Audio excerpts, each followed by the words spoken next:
Now. Move it, move it, move it!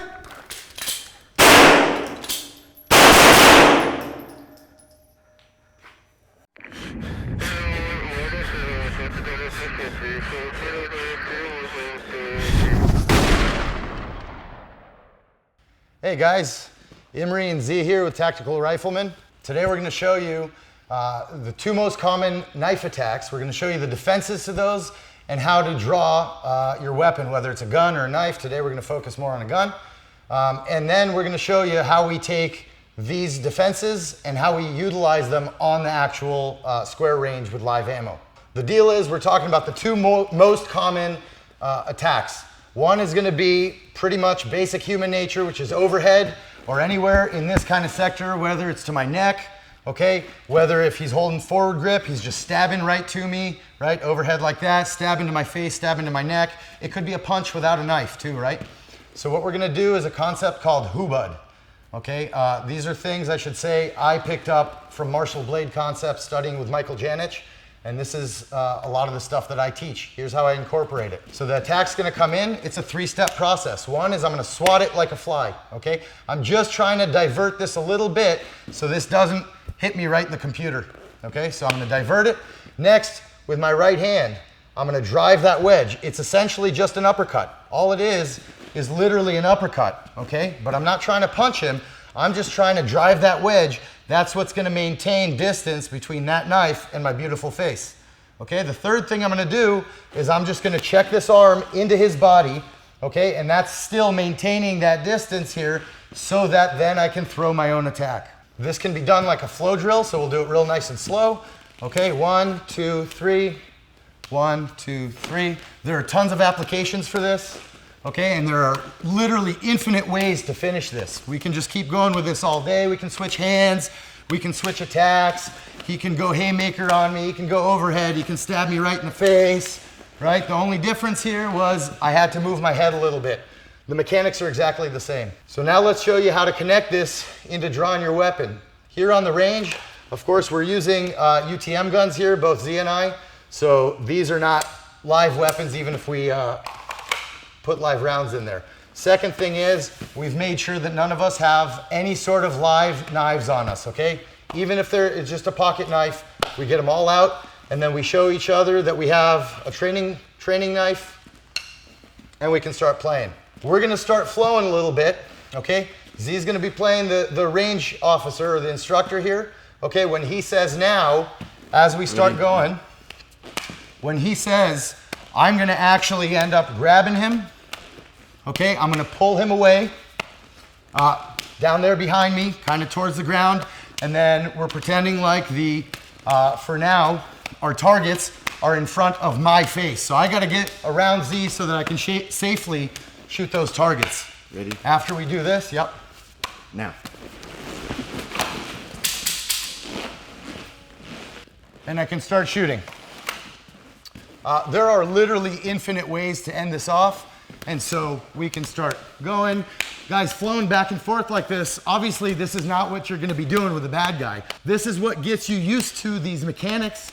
This is what's gonna get you used to being able to cut somewhere and take on your application, okay? From here, I can go to an arm bar, okay? I can control that, I can draw the weapon, I can control a room, and I'm gonna want to kind of go down and limit him to one joint of mobility. If he has two joints of mobility, right, he can still get me. Now we're gonna show you how we actually practice this on the range. So on the range, Z's gonna be the range officer or the instructor here. Okay, he's gonna be attacking me with a knife. I'm gonna be defending. My gun, just for safety, is gonna be condition 3. That means magazine's loaded, but there's no round in the chamber. That's just for range safety, okay? My target's gonna be behind him. You'll see that as soon as I grab him and pull him behind me, I'm gonna go forward and attack my target. He's gonna be able to turn around and make sure we're still safe. Yep. Ready? Right. Go.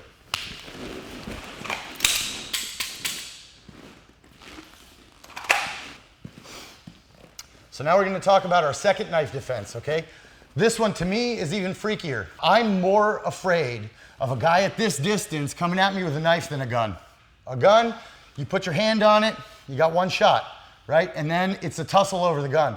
With a knife, if I don't do the right thing and I try to grab, he's gonna rip it out, I got no fingers left, okay? Or at least I'm not gonna be inclined to use my fingers anymore. So the second defense we're talking about, this is the second most common attack. It's a prison shank, right? Or a sewing machine attack. Essentially, he's gonna be gut shotting me.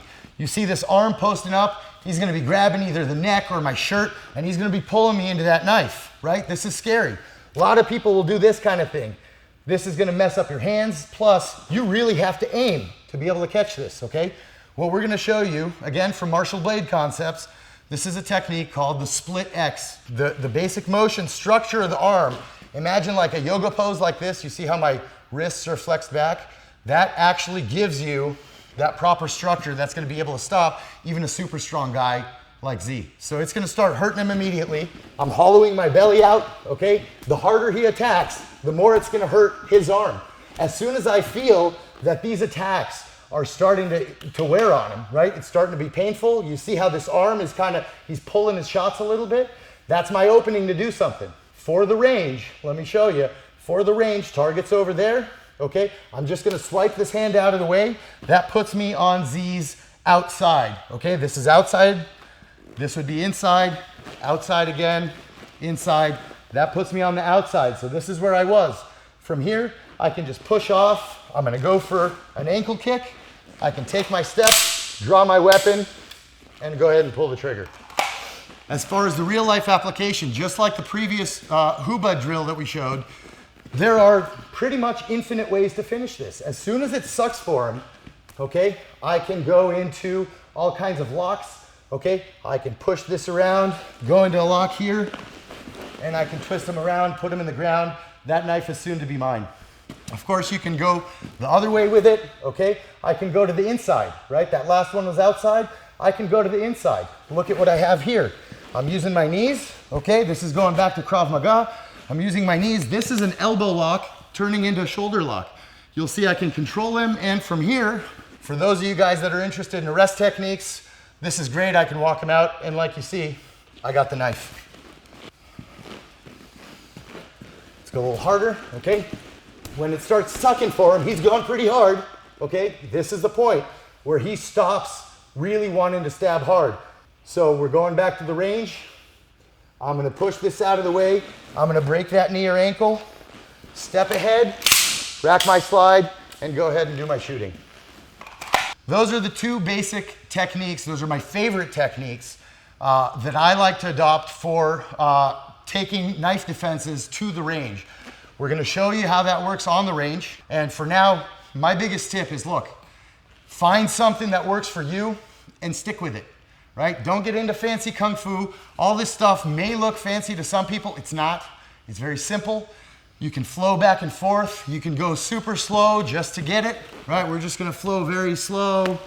This is how you start, okay? Left, right, left, left, right, left, right? You can switch knife positions. There you go. I can go for a stab. I can get extra cuts in there, right? Even if I turn my blade around, I can get extra cuts. That's all nice. Once you get used to this, this becomes second nature, and it's very, very easy. Another nice thing is, with the same exact thing, just to show you where this can go, someone who's a boxer, right? So we're even putting the knife away, or he can keep the knife in his hand, right? Someone who's a boxer, he's gonna start, just for the purpose of this drill, with his right hand. He's gonna throw a punch. Now he's gonna go with his other hand. Okay, this is the same thing. We're gonna start speeding this up, but we're going slow. There you go. This is the same thing, just going fast. You adapt to what you need, and then when you need to, you can apply your ending move. So now let's go to the range.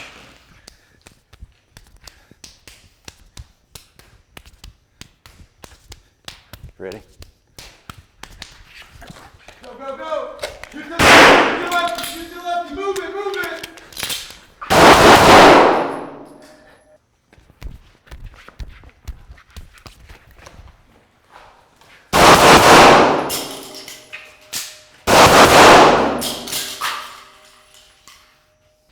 So Emery, so it's pretty simple from what you're telling me.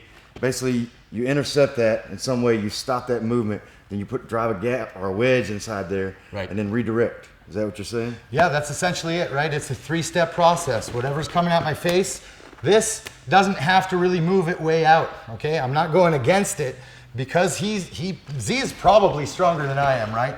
And so for me to go directly up against him, that's never gonna work and I'm not gonna catch it, especially with a cutty tool right here. So I'm just diverting this just enough to get my uppercut wedge in there.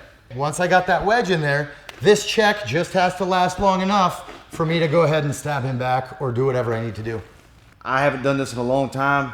Barely any experience doing this knife fighting or the stick fighting, which is somewhat the same movement that you and I talked about. Pretty easy for me to pick up just here for the camera, and you see it's pretty effective redirecting. Once you get the movement down, like we were drilling with each other, it comes pretty natural. It's just a flow. Hopefully this is really helpful for everybody. Pick this up. You know, these are my favorite moves. Again, do whatever's right for you. These kind of globally cover all of my angles that I'm really concerned with. So thanks for watching, guys. Hope we liked it. Hope this is helpful for you. Okay, go ahead and click the subscribe button and that bell that'll tell you when we got new videos coming out.